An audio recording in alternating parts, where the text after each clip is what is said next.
is Digital Marketing Depot, broadcasting live. I'm Karen Burka, your webinar producer. Thank you for joining us today for SEO in 2018. What's hot and what's not? A conversation with the experts.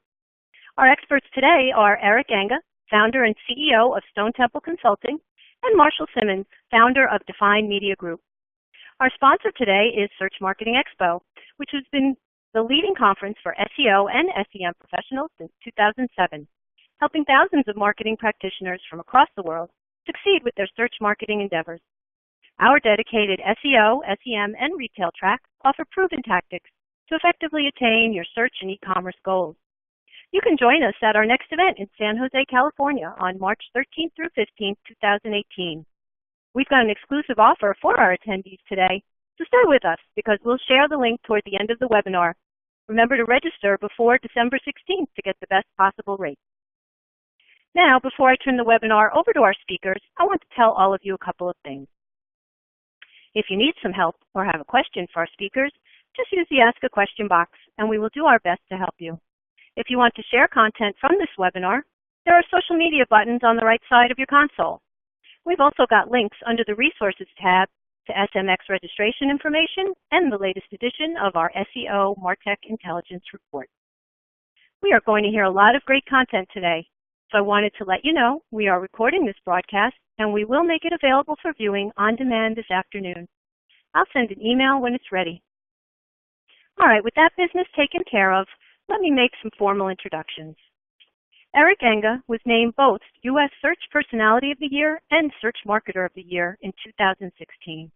His firm, Stone Temple Consulting, was also named Best Large SEO Agency of the Year at the U.S. Search Awards. Eric is the co-author of the book, The Art of SEO, and is a frequent speaker at industry conferences. Marshall Simmons, the founder of Define Media Group, has worked in search since 1997. As an industry leader, he has consulted with some of the biggest brands online, including Condé Nast, Vimeo, Oprah.com, AARP, NHL.com, Hewlett-Packard, CBS, National Geographic, and many others. Now, many of you submitted questions for our experts when you registered for this webinar, and we've used those questions to create our content today. Our agenda groups your questions into 6 topics, as you see here. And if we have time, we will discuss additional topics as well. So with that, I am going to turn the webinar over to Marshall Simmons first to get us started. Marshall, go ahead. I know we have a few minutes to talk about some predictions and some high-level information. Yep. Hi, everybody. This is Marshall Simmons. As Karen mentioned, I'm the founder of Define Media Group, and Define Media Group is a small boutique consulting firm. We specialize in enterprise, search engine optimization, audience development. We work with the investment community on due diligence, and we work even with SMBs from time to time. A lot of international experience, a lot of working with editorial teams and technical groups and product teams on search initiatives and driving traffic. And one of the things that, and it's great, it's a great opportunity to be here and talking to everybody, and thanks, Eric, as well. It's always nice to banter with you and disprove. We always everything. Enjoy the banter. I look forward to disproving everything you say, or at least pretending to. But yeah, I mean, there's a lot of really good questions that came through, and questions that everybody seems to have. You know, I mean, because 2017 was not without a lot of drama, not without a lot of change, not with a lot of updates, as it were. You know, there's things going on that I think, as digital marketers, you know, we're beholden to watching the dials, but at the same time we have to think ahead, and we have to consider budgets, we have to consider resources, and you know, as any good CTO is going to ask of us is, how are we going to quantify the results of what we're proposing, to work through in the coming years, and what kind of resources is that going to take, and what's going to be the overall lift after the level of effort. So those are the things that I always try to frame the discussion in before we go into any new product or initiative or any new strategy or even tactic, is to be able to answer those questions. Eric, what are your thoughts going into this? So yeah, no, I think I agree with you. First of all, it's been a very busy year. Just very briefly about us, like Defined Media Group, we also deal with a lot of large brands and enterprise accounts, Hilton Hotels, Home Depot, I don't know, Carfax, Esurance, lots of good brand names in our mix as well. Very similar set of issues, and what it gives, I think, both Marshall and I, the experience of working with these companies is you get some perspectives on how these large brands deal with the different challenges of SEO. And 2017 has been a really interesting year. We have seen a lot of different things. One thing people are constantly talking about is artificial intelligence or machine learning, and it's like, and I mean, Marshall, you and I have talked about this, right? Yeah. It's like, okay, it's there, it's a thing, it's a technology, but where people get tripped up on this, when they hear about AI and machine learning, they start thinking, oh my gosh, the goals of search and the goals of search engines are going to change. And that's not what's going to happen. Search engines are going to use techniques like machine learning, because we're really talking mostly about that, as opposed to the more highfalutin notion of artificial intelligence. But they're going to use machine learning to do what they were already trying to do better. Yes. Yes. Right? And we're not going to see some huge dramatic change around that landscape. I mean, Marshall, what do you think? Yeah, I think you're right. I mean, look, machine learning is a catch-all phrase that is used that embodies quite a few things. Obviously, I mean, if anything, the black box that is Google, they use machine learning and they watch the human reviewers, and that's not going to change. What was true in 1997 when I started this is true today. There's so many basic facets that, I mean, if we were to change every day, every week based on some new little insight that Google issues or talks about or somebody mentions on Twitter, if that were the case, no editorial team or technical team would even listen to us. So our job is to distill what is a basic strategy and then implement on that. And if it were to make right turns every quarter, it's not going to be a successful. That's not going to be a successful engagement, or we're not going to get buy-in from the multiple levels that we need to work with. Yeah, no, absolutely, and I think we've also seen a pretty significant uptick in the level of focus on SEO. I mean, it's fascinating. I mean, like you, Marshall, started to doing SEO back before most people knew how to spell SEO, and the level of attention that SEO got then was so small, and there were so few people doing it, and it was actually remarkably simplistic at the time, and the complexity has grown. But now I see, really all the major brands, have a significant focus on SEO, and this is the reason why we see SEO spending going up so much. Yeah, but, I totally agree. Like SEO, the growth is there. I mean, we continue to see SEO growing. We continue to see budget allocated for it. I know that everybody's budget was in jeopardy when social came out. It was the shiny thing, and social teams built up remarkably quick in enterprise level organizations. And I feel like that has started to finally find some parity where, over at Define, one of our sales pitches is Zuckerberg was our best salesman in 2017. And that's because of the tweaks that were made to the Facebook newsfeed, which basically was to say that we're going to reduce the amount of coverage that publishers are getting. We saw fewer clicks. We saw fewer clicks. We saw fewer traffic. We saw less traffic coming from social channels, specifically Facebook, and that leaves one thing.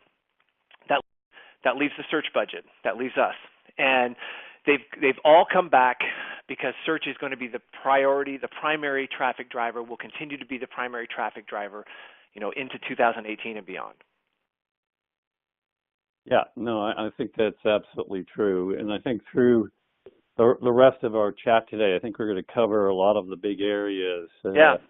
In terms of algorithms, sort of the big events that are going on from a point of view of, ranking factors and some of the big things that are happening on the horizon. So hopefully we'll have some fun going through all that.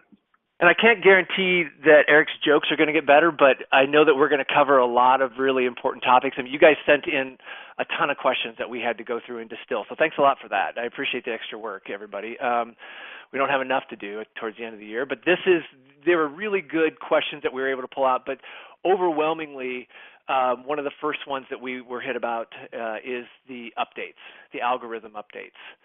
And so, I mean, this is where we make our money, right? This is where all of us as SEO consultants or in-house experts, we get to interpret this. This is the IRS putting out their new tax code every year. We are the tax attorneys that basically have to go interpret what it means, what they are saying and what they're not, because Google is purposefully vague about all this. But what this is our job security. Google moves the goalpost often, and so this is a good thing for us because SEO is not going to die despite all the number of articles that we see every year. It's not going anywhere. It continues to be the main source of traffic. I mean, publishers on average are getting 35 to 55% of their traffic from search, and those are the ones that are really focusing on it. It requires a big team because there are at least 5 major reported updates. And when I say reported, it's because whenever somebody asks Gary or John, hey, did Google roll out an update? Their response almost 99% of the time is Google always rolls out updates.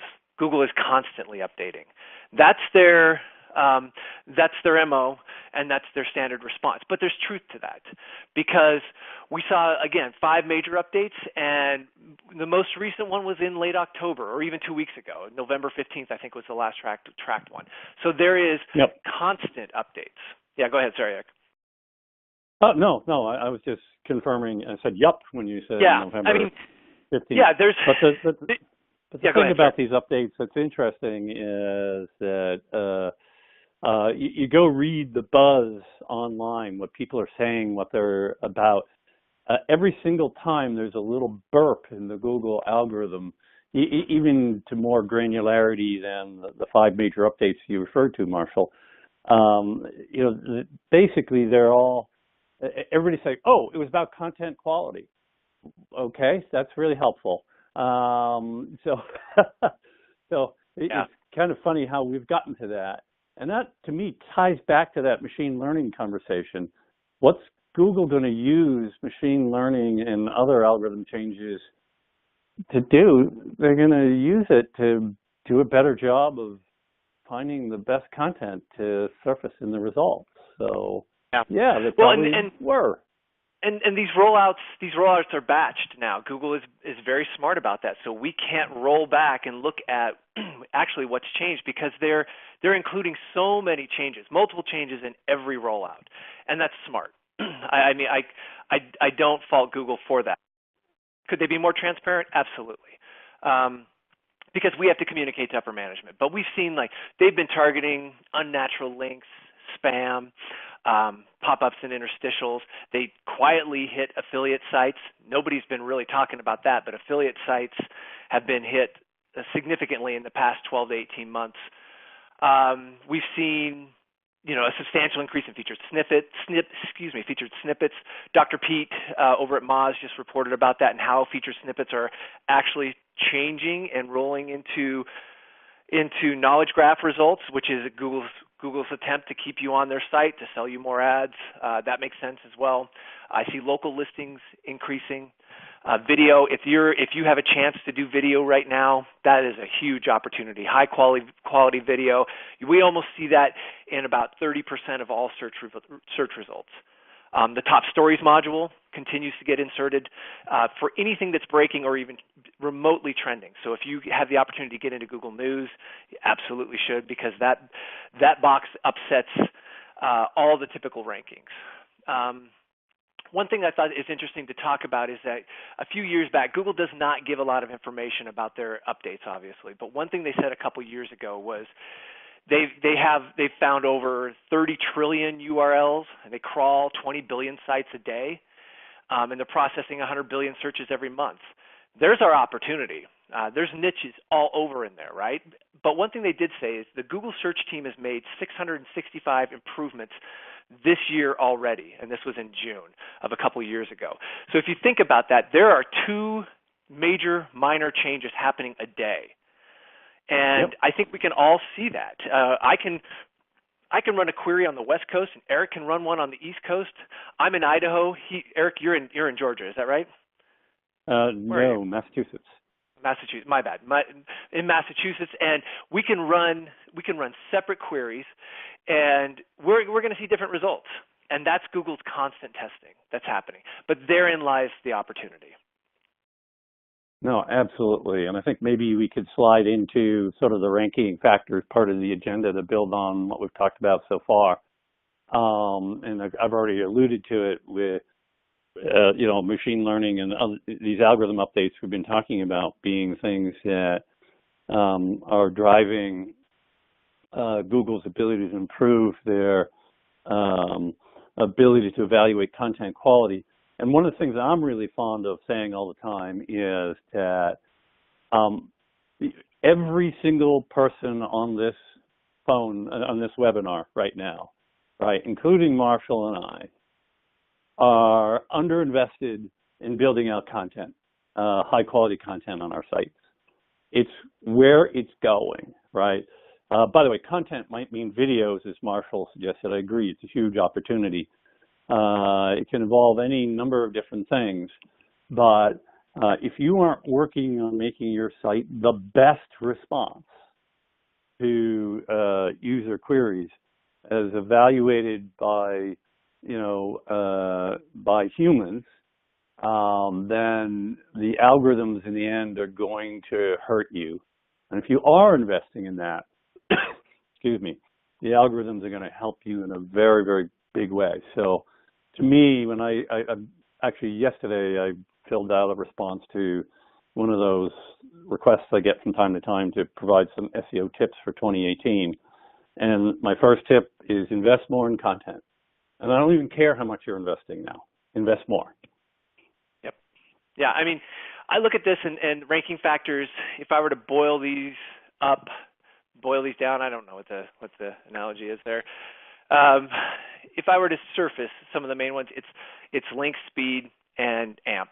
And I know we'll talk about AMP later, but yeah, I think the quality of the content to produce this ecosphere, and it's a symbiotic relationship, right? You create good content, hopefully it gets linked to. If not, you have to actively go out and develop relationships. Use BuzzSumo to go find some of the influencers out there that are talking about your category. Insert yourself there to build links, and then you have to serve content up quickly. Like you said, high quality content has to be served up quickly. There's something to be said about sites that still operate under the 2000, 2001 style HTML best practices. If a site can be crawled effectively and efficiently pulled into Google and it can be served up quickly, all things being equal, they're going to trump the slower site, and they're going to outperform the slower site. And that's important to understand, just speed and how Google is interacting with speed.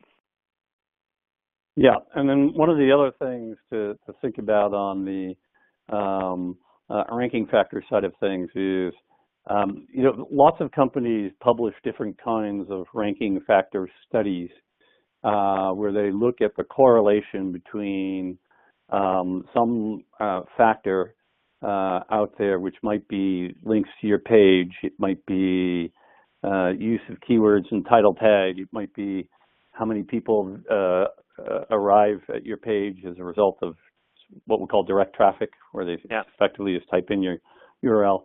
social signals. These are all kind of in the mix of things that people, like to talk about as potentially being ranking factors. But it's really important when you think about these studies that you realize that a correlation between two things doesn't make it a causation. And I have my favorite example of this, which is that there's a very strong correlation between eating ice cream and drowning. It's a very high correlation. And as I like to explain, it doesn't mean that drowning causes people to eat ice cream. And the reality is the reason why there's a strong correlation is they both happen while it's very hot outside. So one didn't cause the other. So these things that people are putting out, that site engagement or direct traffic, is a cause of ranking. That's not what those studies show. They show that there's a correlation, and you have to be very, very careful how you interpret those things. Sorry, Marshall, you wanted to say something. No, but I was going to say, you guys. One thing I like about Stone Temple is you guys do a lot of that reporting. What other reports did you guys do this year that's relevant to this? Because I realize you guys are putting out a lot of content as well. Yeah, no, appreciate that. Yeah, we do a lot of studies around featured snippets. We're going to get into that more deeply later. You already brought it up, Marshall. It's a great topic area. But as I like to say, it's easier if you're in position 5 right now, it's easier to go to position 0 than the position 1, where position 0 is what we call the featured snippet. And it's an incredibly important level of expertise to develop. We've done a lot of stuff around mobile, and the expansion of mobile. Yes, most of your visitors probably arrive from a mobile device, but if you're like most businesses, maybe as much as 75% of your conversions happen on desktop still. So desktop isn't quite dead. And video is another huge area that we do a lot of work in, and it's really great to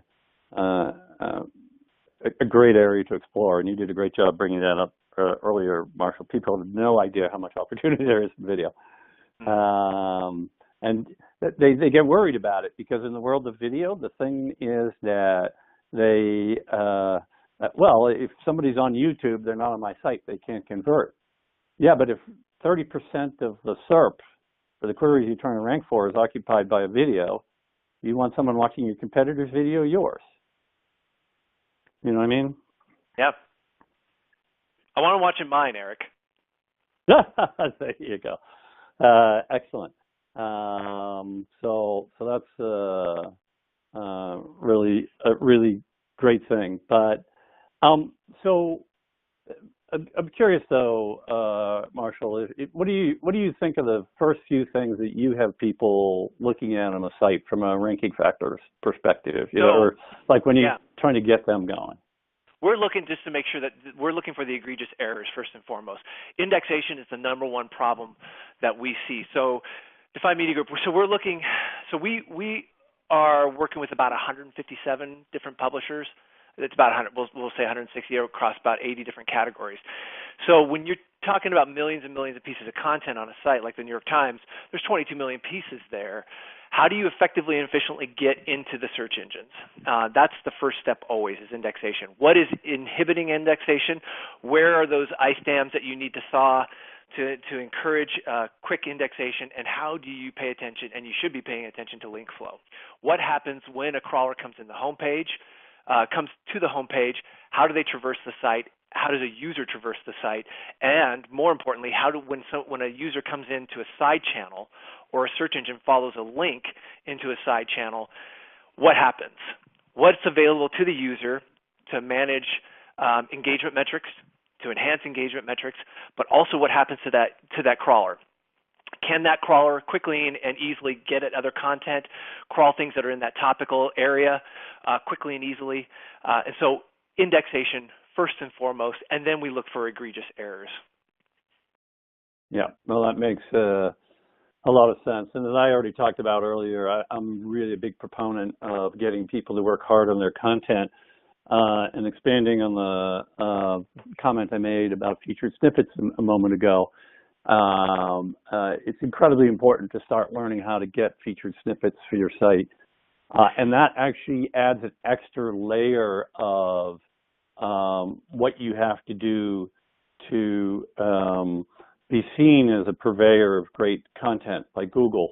This is the big hint they're giving you, because the algorithm used by Google to generate featured snippets is a very different and distinct algorithm from the core ranking algorithms that we've been talking about. It's actually run by a separate team within Google. And the assessments that they're doing is all around the quality of the content, using a completely different approach than the core algorithms. So if you see a site getting a featured snippet on one of your core search terms, a page, go look at that page. Google's telling you via this separate algorithm what they think the best content is right there.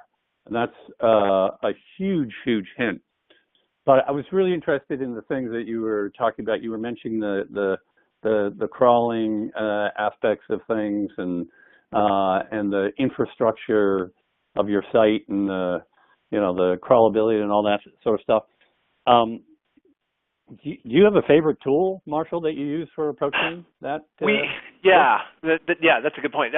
So because of the content that we work with and the size of sites that we work with, we usually build proprietary tools. We had to build a proprietary crawler, one that would scale to crawl, hundreds of millions of pages across multiple networks. And so we built our own. Of course, there's always the fallback tools that are good. But Google offers some APIs that you can pull in from Search Console. They don't give you everything, but they give you enough. URL Profiler is a great tool to pull things in if you haven't played with that. That's a great way to automate some of the quick lookups when you're doing batch lookups, so you don't have to go input a URL 50 times, 100 times. You can batch.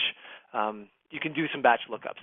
But we build our tools because it's important for us. We have very specific methodology and workflow that we work through, and so that's important for us. Now, of course, Screaming Frog now has a log file analyzer, and if you're an SMB, that's what you should be using to look at what happens when Googlebot hits your site. Now, if you're trying to do that at the enterprise level, it's going to be difficult. I mean, you graduate into Splunk, using Splunk pretty quickly, because log files are ugly. And if you want to look at what Googlebot's doing, then you should probably use the Ferrari for that, and that's Splunk. But there are other. But you can break down sections and utilize these different tools. Like I said, whether it's URL Profiler, or you can use Screaming Frog, and in Sitebulb. Sitebulb is a new crawler that's out there that you guys should consider as well. It's a good little crawler that runs. It's very similar. It's a competitor to Screaming Frog. Yeah, no, those are some great tools. And actually, we're like you in the sense that we've also built our own tool set. And same thing, because of the large enterprise sites, we needed our own crawler that can crawl hundreds of millions of pages and deal that kind of thing. I mean, you have to realize if you have a site let's say you have a site that's only 1 million pages, which is actually still a very large site. You can't run a crawler and crawl 10,000 pages and think you've got a useful viewpoint. Right, it's just too small a sample size, so you have to be able to get a large sample size. Just one other tool I'm just going to throw into the mix, a third-party tool, which I think is really kind of cool, is if you have a lot of locations in your business, you might want to use a tool like iSearchFrom.com, which basically allows you to assume a local presence, and you can say, okay, I want to conduct this search from San Jose, California, and see what the search results look like from there and compare it with how they look from a different location. Very quick, handy way to check the impact of localization on your results. Should we move on to the next topic? I think so. Let's talk about links and link building, because apparently they aren't important anymore if you're reading certain Twitter feeds. But I think that So that it's an interesting segue because we've seen some representatives of Google saying links don't matter anymore. And I think that there's some truth to that.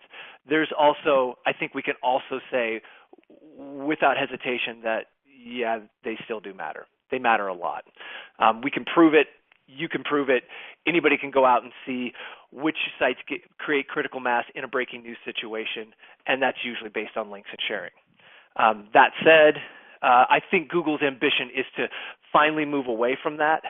And yeah, they will. Someday it won't be that popularity-based engine that they originally created back in the late 90s. They are going to get to a point where, yeah, that they are truly citation-based and it's reputation-based, and there is some popularity models in there. What are your thoughts, Eric? So I want to share basically a perspective on why I think links are going to have a lot of staying power. Basically, there's some factors about links which are really unique, and there's literally no other signal like it on the web. And that is, first of all, there's a bit of overhead in implementing one. You need to have a website, a web page. You need to go in and make the modifications. A lot harder. I know it's not that big a deal. But then there's the fact that you have this link sitting on your web page and your brand gets associated with it. And it's static. It sits there. You know, the link you share in your social media feed is gone in seconds, right? It's just gone from people's feeds. And it's not like you have a permanent association with your brand with it. And then the third and most important reason why links will remain a ranking factor for a long time to come is that you have someone on your website which you've created in order to drive a business objective of yours, which in either some direct or indirect fashion is to generate profit or accomplish some goal. And you're inviting users to leave that site. So imagine, you know, you're like the local flower shop, right? And somebody asks for, you know, a dozen yellow roses, and you don't happen to have yellow roses in the shop at the moment. Are you going to say, oh yeah, actually my competitor around the corner has yellow roses at the moment, go over there? That's just not something people do casually, right? There's a sense of something being accomplished there, which I can only attribute to that you feel that it's brand reinforcing enough for you to link to another quality resource, that you're willing to do it, and you feel like you're getting enough brand enhancement for your own brand that you're literally willing to have your current session with that user end. That's, I think, a pretty unique signal. Yeah. I saw so this is going to date me, but I saw Jan Pedersen speak when he was the chief search scientist for Alta Vista back in '99, and he said something that has stuck with me, and I still see it valuable and active today, and that is, it's called the bow tie effect. That's links coming in and links going out. So one thing that I took to heart, and when we built About.com, I took this in the sense that we want to be a resource and we want to be a hub. And that was our mantra at About.com, is we are going to be a jumping off point and we're going to be a destination. That's a hard message to hear. And so I've taken that another step in 2005 when About was acquired by the New York Times. And when I was heading up search there, we adopted this concept called link journalism. And that is, we may not be the best resource for a topic, in which case, if the National Institutes of Health have published something on the Zika virus, we better be part of that conversation. We better do our users a service and link to them. And let me tell you how opposed upper management is to linking to competitors.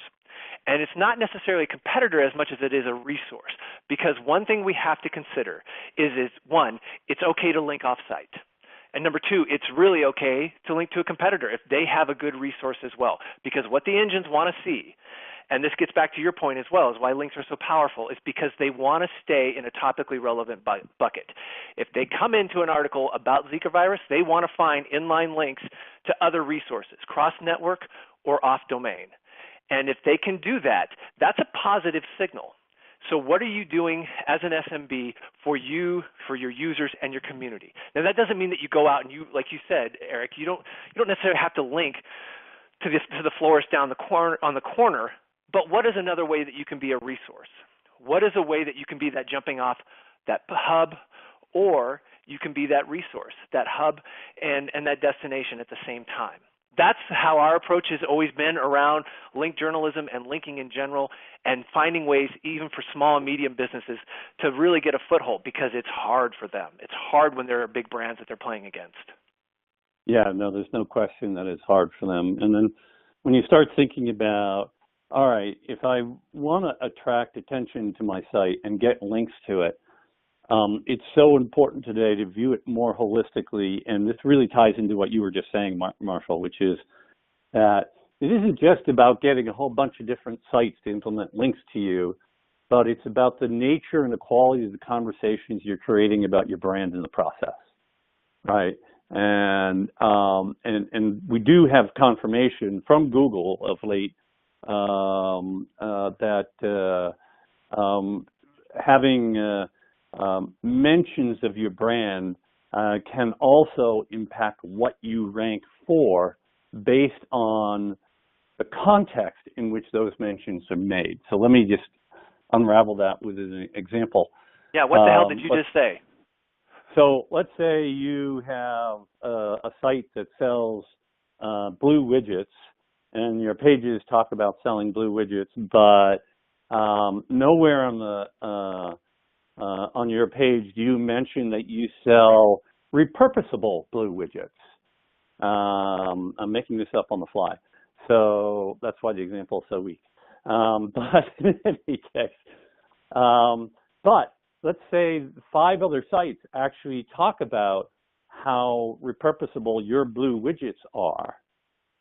Even though what you put on your site wouldn't entice Google to cause you to rank for repurposable blue widgets, the presence of the fact that other sites on the web put you in that context and talk about your blue widgets as repurposable might cause you to rank for that search query now. This is something that Google has started to talk about only in the past few months. I actually, in the keynote Q&A I did with Gary Ish at PubCon, we actually drew that conversation out in a little bit of detail.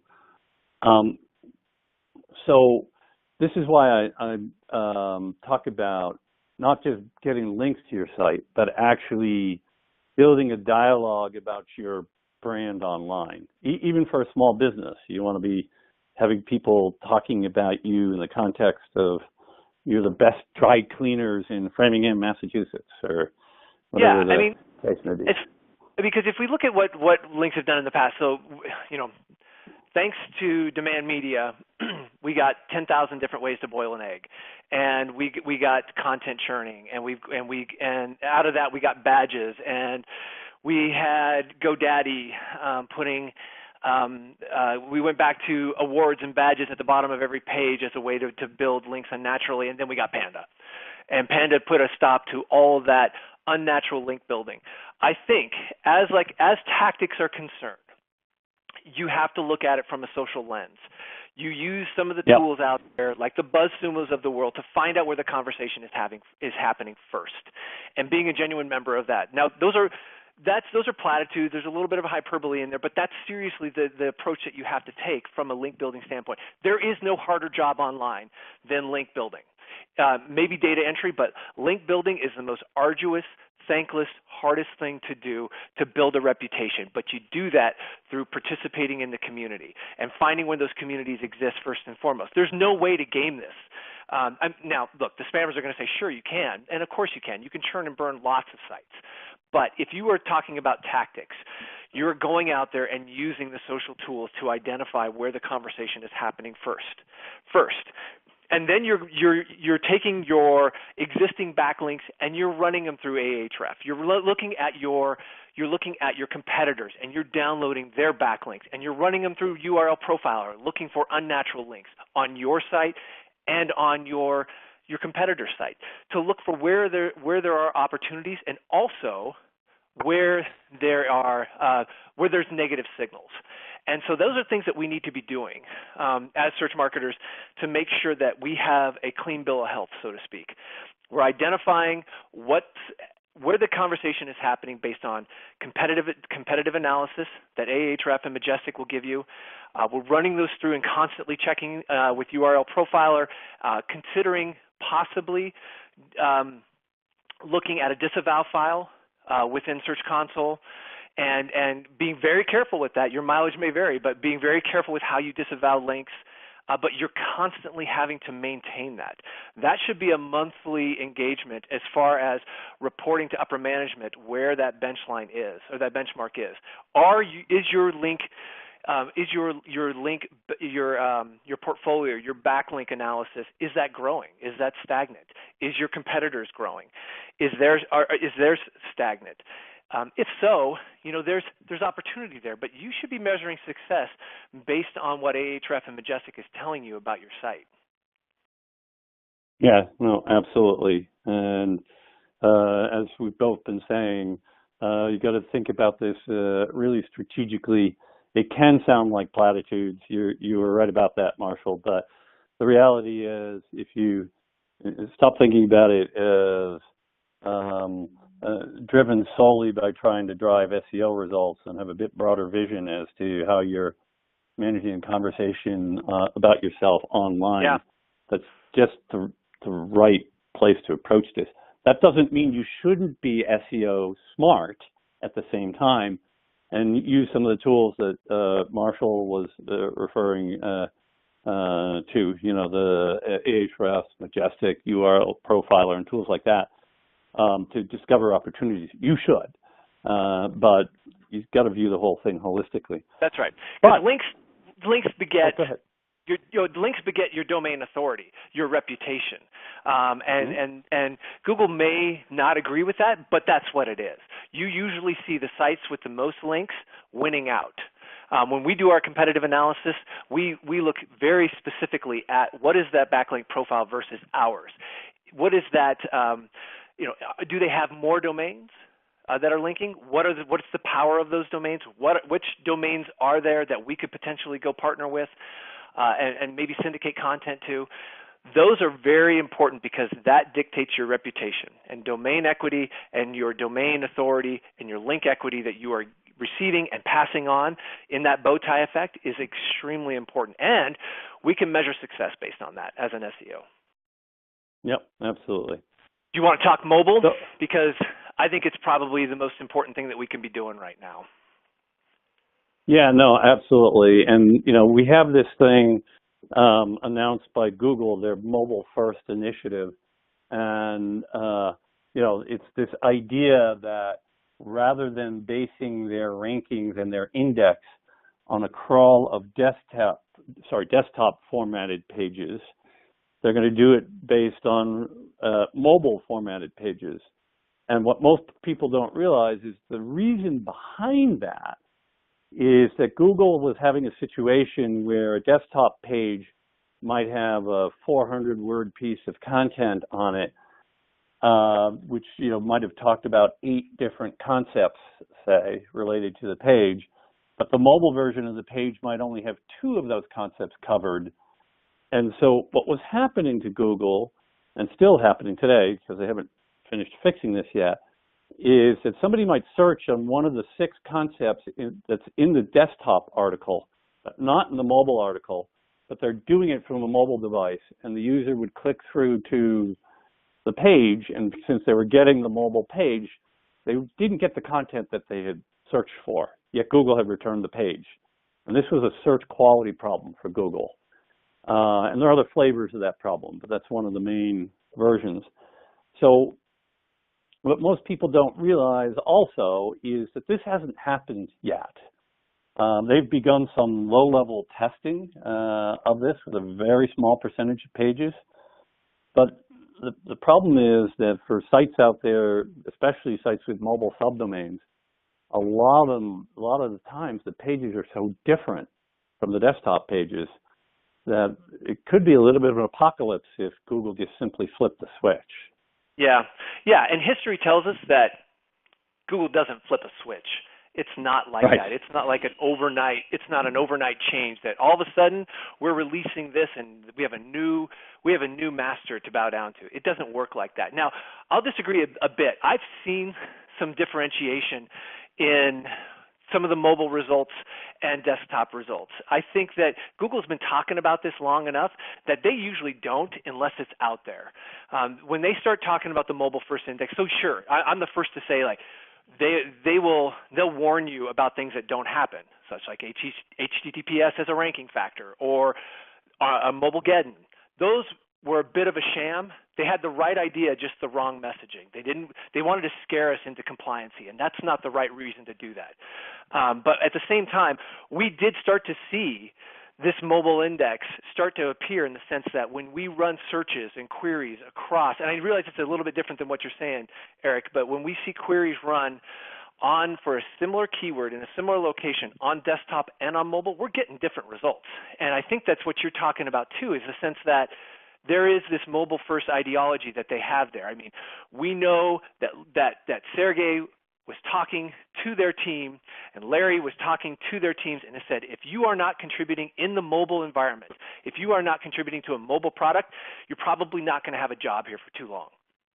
Now, that says a lot about where the direction Google's going.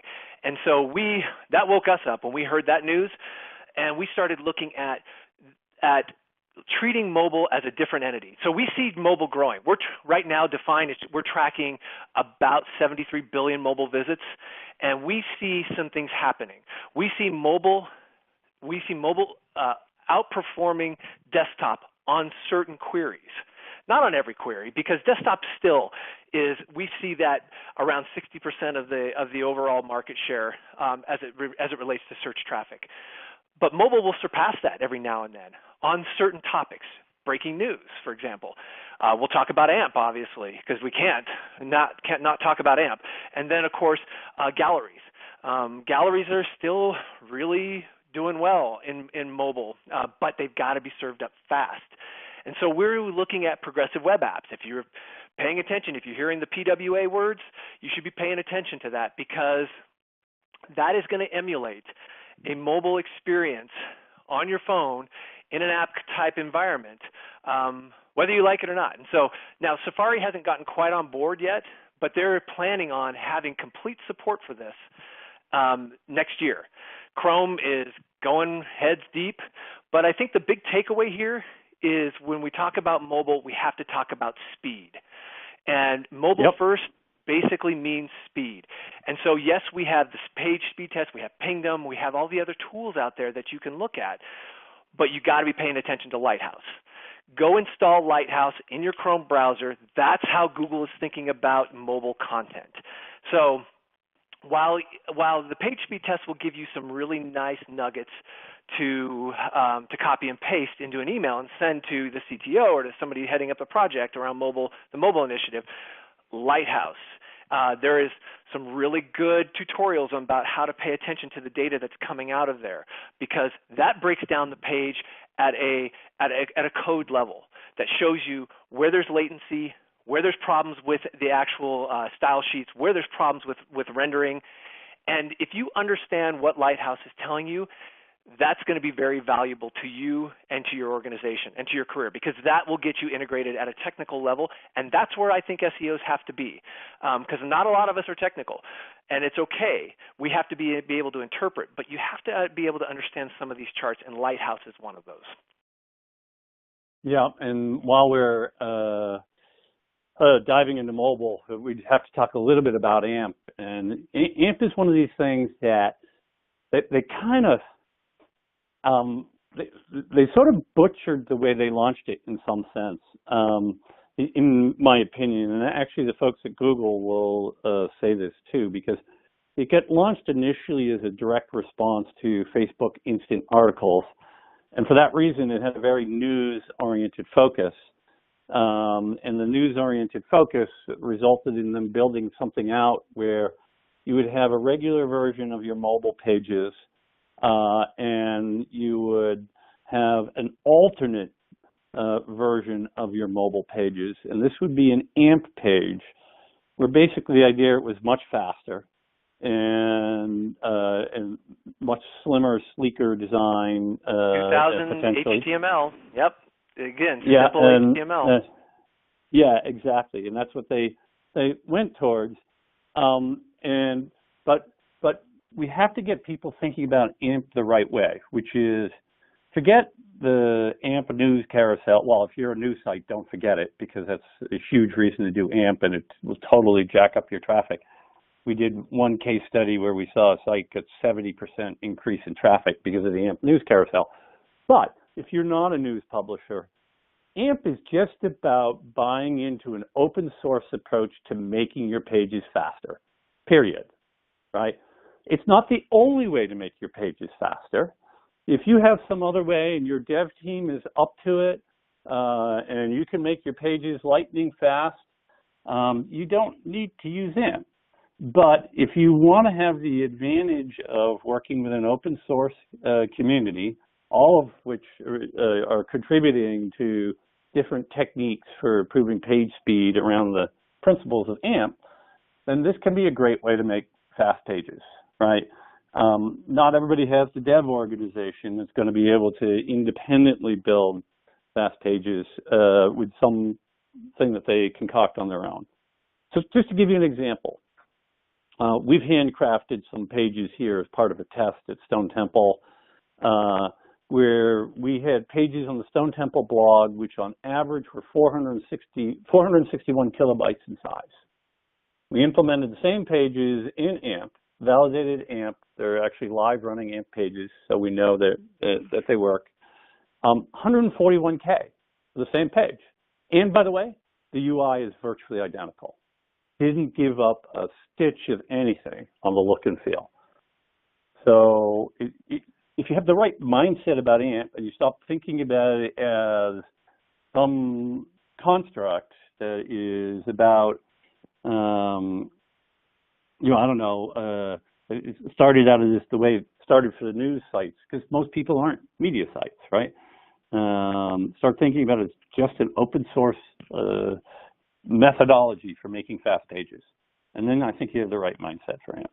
Yeah, I think AMP is, I went kicking and screaming because basically what you're doing is you are giving your content to Google to host.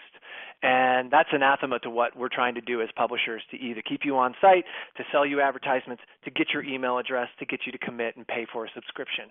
And that's, I think what's going to be interesting is when we start seeing this roll out for e-commerce. And it's out there in the wild. Just go look for eBay pages and you'll start to see where this is going next. And so that changes strategically. We all have to start thinking about Google in a bit of a different way.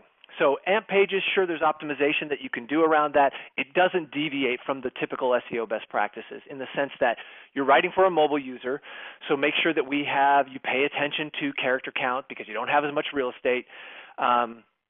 Realize that we're now in a carousel-style environment where we're swiping left to right, and then you have to pay attention to that sitemap feed that you are sending to Google, because if anything, because Search Console will tell you, it'll tell you basically what it does for typical pages, meaning that if there is an element that breaks, it's going to tell you.